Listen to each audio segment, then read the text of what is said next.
On to notice of motion 601, and I call Ms. Patten. Thank you very much, President, and I am very pleased to rise to speak to this motion. And it's a very simple one. It's about freedom and it's about fairness. And it's that simple, but it's that profound. From the outset, and let's make this clear, I'm not against the Lord's Prayer. I know it by heart. I used to say it many times.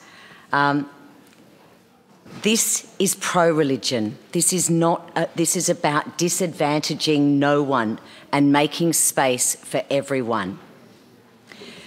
Should any member continue to recite the Lord's Prayer here? Of course they can, under my motion. Should those of other faiths wish to recite a different prayer? Well, they can. And for those of no religion, well, I invite you to reflect on your responsibilities of how you are going to serve the community while you are here. Why are you here? And I would urge all of us to reflect on that, to think about that, to consider the start of the day with a sincere moment of reflection. This is not a crusade against Christianity, as some of the more hysterical voices and extremes would have you believe. Again, as I say, this is pro-religion and thus pro-Christianity. It's not some form of culture war. It's not cancel culture. The power that people seem to think I have is quite extraordinary. Cancelling God, I think someone from the other house may have accused me of. This is just merely changing. This is not about cancel culture. And those that are resistant to this are really arguing this on the grounds of tradition. That is all, that this is tradition. And of course, tradition is important. Our heritage is important, but it's not immutable. And I think it's certainly insufficient grounds to reject a simple change that reflects the changing nature of our community. Were tradition the key determinant to so many things, we wouldn't evolve. Women wouldn't be voting. Women wouldn't be here in this house. Children would still be beaten as a matter of course in our schools and in our homes. There are so many examples of this change. Change is how we progress our civil society, but it does not deny our heritage. Evolution in rules and proceedings just reflect and respect the changing nature of society and economies. When this was first debated, and I would encourage people to look at the Argus of 1851, it was the first vote that was made in this chamber, and at that vote they opted against a compulsory recitation of a prayer. And it was a very interesting debate. What most of it came down to the fact that they were saying that if you want to pray before you begin Parliament, by all means do that. But do it outside. This is a chamber for everyone from all religions, from all races, and we should be respectful of that. This is a secular chamber. It's not a church. It's not religious. Yes, we have angels surrounding us, little naked ones as well. But this is the Parliament of Victoria. This is a place where we are here to represent everyone in Victoria. And when the prayer was finally adopted by the standing orders in this chamber, 9 out of 10 people in Victoria identified as Christian. Today, that has halved. Today, many, many religions are practiced here. Today, almost a third of Victorians follow no religion. Today, half of our entire population was either born overseas or has at least one parent who was. And so today, the compulsory recitation of one religion's prayer has become divisive, disrespectful, but discordant to our society. I know many of you have received letters from a range of people, but I just want to quote a couple that I received, and one as late as today. But a voter from Mornington said, "I'm shocked that such a practice continues in 2021, when we have come so far to remove discrimination. If a prayer was recited at my workplace, I'd soon be getting a call from HR." And I think for many of us, when we've discussed this around from our community, I know from my experience, when I have discussed this with my community, the first thing is that they're shocked that we do it. They can't believe that goes on in a parliament that they just assumed had a clear separation, a parliament that they just assumed was secular. Indeed, Yehuda Hamor, who wrote to me today, he said, "You start each day with a statement that automatically excludes me and people like me. I see it as an unambiguous declaration that you are not in a place to work for my kind. I understand that this insult may be a historical anachronism, but it's insulting nonetheless." So my motion is in the spirit of inclusion, and it's about being more inclusive in our daily proceedings. This progress and respect, I mean, seriously, I think, as someone, who spent a lot of time, well, maybe not a lot of time, but some time at Sunday school, and certainly in religious studies, as most people my age grew up with, we heard about a Jesus who was very progressive. We heard about a Jesus who was there for everyone. We heard about a Jesus who was advocated for fairness. He championed the downtrodden. He denounced the abuses of powers. In fact, he was probably one of the most prominent progressives in history. Now, as I said in an article yesterday in the Herald Sun, everyone has a right to religious faith. Nobody has the right to impose their religious faith. No religion has a spiritual or moral monopoly. With freedom of religion comes the responsibility to respect others, freedom to respect others for their freedom to follow another God or none. The Age's editorial said, "While Christianity is still the most common faith, it's evident that the religious and ethnic makeup of our state is far more diverse today than it was a century ago when the Lord's Prayer became a daily feature of Parliament."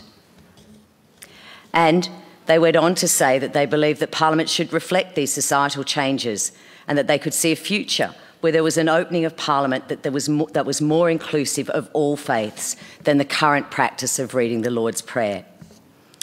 And I'd like to note that this isn't something that we haven't been talking about. This is something that we have been talking about for the last couple of years. We certainly had the Premier a couple of years ago also agree that we needed to move in another way. And I actually appreciate the conversations that I've been having with the government about this, about how we can be inclusive, how we can greater reflect our community, how we don't insult people in our community by leaving them out, by them feeling excluded by the way we start our day. And I get this, from most people that I meet. They want to see an inclusive Parliament. They want to see a Parliament that reflects the people that it represents. And this, in conversations with different faith leaders, with different organisations, this came out clearly from them too. And I include in that the Jewish Council of Victoria, the Council of Churches in Victoria, the Buddhist Council of Victoria, all supported a quiet moment of prayer or reflection on the duties and solemn responsibilities that each and every one of us has in this place today.